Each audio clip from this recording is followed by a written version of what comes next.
இந்த new year அப்படின்றது இந்த தடவ சிம்மராசிக்காரர்களுக்கு ஒரு உங்கள ப்ரூவ் பண்றதுக்கான ஒரு நியூ இயரா இருக்க போகுது.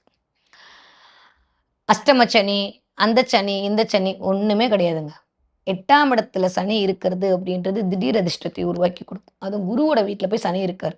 நான் எந்த இடத்துல இருக்கேன்றத பொறுத்து தானங்க என்னோட மரியாதை தீர்மானம் செய்யப்படும். நான் எந்த இடத்துல இருக்கேனோ அந்த இடத்துல அந்த மாரி தான் நான் நடந்துக்க முடியும் சொல்லுங்க.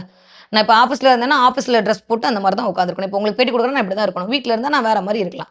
ஸோ, அப்ப நான் எந்த இடத்துல இருக்கேனோ, அந்த இடத்துக்கு தகுந்த மாரி தான் என்னுடைய இயல்பு இருக்கும் என்ற அடிப்படையில், குருவோட வீட்ல வந்து அமர்ந்திருக்கக்கூடிய மிஸ்டர் சனி குரு மாரி தான் செயல்படுவார். இதுதான் உண்ம.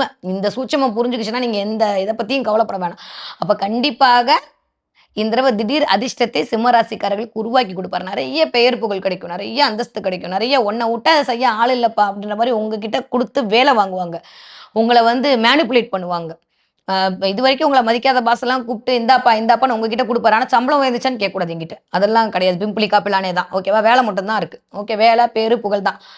அதனால என்ன ஆகும்னா, கொஞ்சம் ஆரோக்கியத்தில் ஒரு சின்ன ஒரு ஹெல்த் இஷ்யூஸ் வரலாம். ரொம்ப டயர்டா இருக்கிற மாரி ஃபீல் பண்றது. சம்டைம்ஸ் ரொம்ப டீப்பா சில விஷயத்த அனலைஸ் பண்ணி அப்படியே உட்காந்துக்கிறது. ஏன்னா, சிம்மராசிக்காரங்களுக்கு தலைக்கு மேல இருக்கக்கூடிய கேது என்ன பண்ணுவாருன்னா, 2 விஷயத்த பண்ணுவாரு. ஒண்ணு தடைய கிரியேட் பண்ணுவாரு. இல்ல டீப் நாலேட்ஜ கிரியேட் பண்ணுவாரு. ஸோ டீப் அனலைஸ்மென்ட்ட குடுக்கும்போது, ரொம்ப யோசிச்சு அடுத்த ஸ்டெப் எடுத்து வைக்கிறதுக்கு டிலே ஆகலாம். இந்த இடத்த மட்டும் கொஞ்சம் கவனமாக ஹேண்டில் பண்ணிட்டீங்கன்னா, சிம்ம ராசிக்காரங்களுக்கு இந்த தடவ அடிச்சு தூள் கெளப்புவீங்க. அந்த அளவுக்கான ஒரு ஃபென்டாஸ்டிக் டைம் பீரியட் இனிதே மலர